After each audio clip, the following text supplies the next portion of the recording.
আমার মতো কে কে আপনারা এরকম মাংস ভাজি করেন অবশ্যই কমেন্ট করে জানাবেন।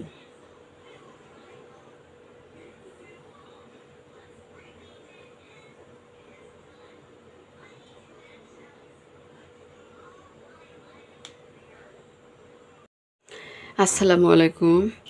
আমি আজ রান্না করব গরুর মাংস ভাজি। তার জন্য তো আমি পিস কেটে রেখেছি চাকা চাকা করে, আর তো মাংসগুলো সুন্দর করে ধুয়ে কেটে রেখেছি। শুধু হাড়টা সামান্য ধুয়ে একটু পানি যা লাগবে এটুকুই, পানি ছাড়া মাংস আজকে আমি ভাজবো।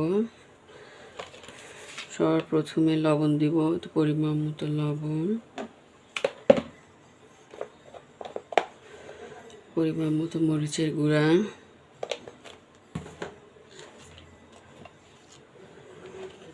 পরিমাণ মতো হলুদের গুঁড়া,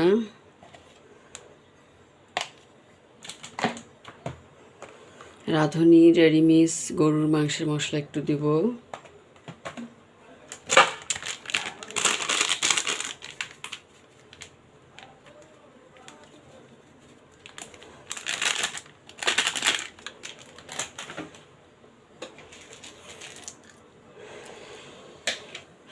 এই তো লং, গোলমরিচ, দারচিনি দিলাম। আমি সবগুলো পেশা বাটা দিব, এগুলি সব আমি একসঙ্গে বেটে রেখেছি সেটা দিব। তারপর একটু গোটা একটু মশলা দিলাম,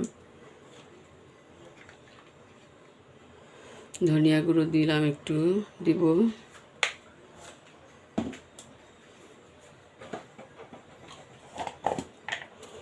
আমি একটু আস্ত জিরা দিব, গোটা জিরা,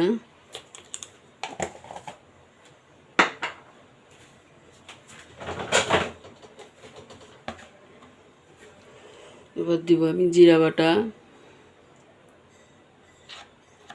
আর একটু দিব আদা বাটা দিব, আর একটু আদা বাটা দিব,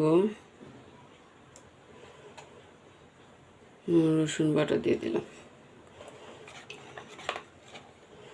এবার তো সাদা এলাচ, কালো এলাচ, দারচিনি, লং, গোলমরিচ সমস্ত মশলা একসঙ্গে বেটে রেখেছি, সেই মশলাটা দিয়ে দিলাম।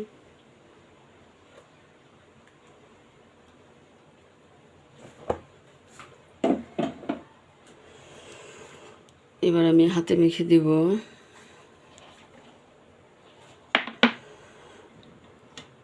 তেল দিলাম,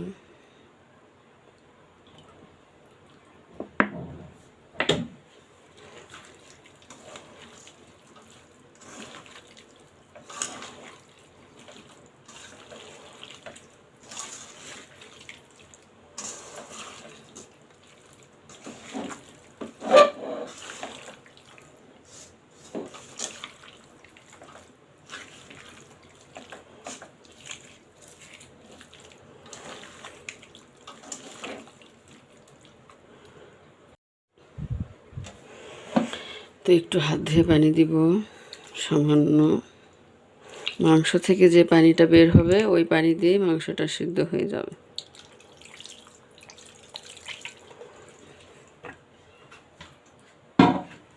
একটু লাল করে দিব।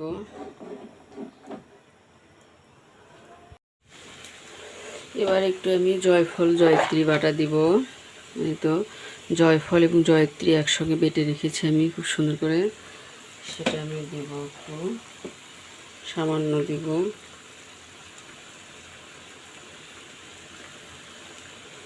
এই তো দিলাম।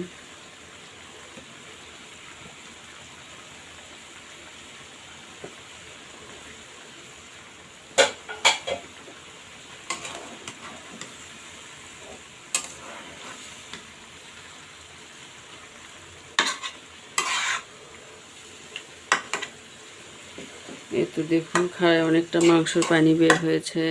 তো এই মাংসতেই আমি এখন পানিতেই আমি এখন এই মাংসটা সিদ্ধ করে নেব।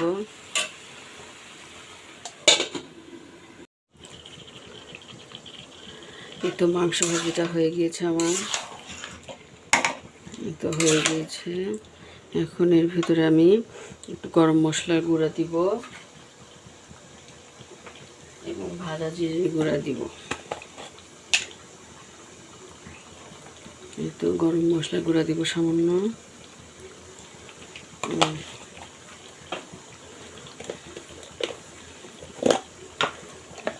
এবার দেবো আমি ভাজা জিরার গুঁড়া একটু।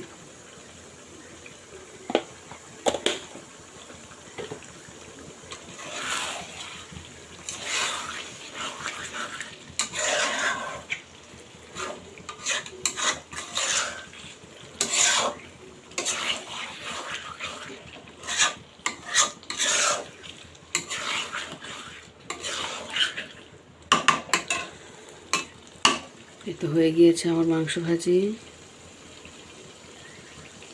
এখন আমি চুলাটা বন্ধ করে দিব। এখন আমি মাংসটা পরিবেশন করব।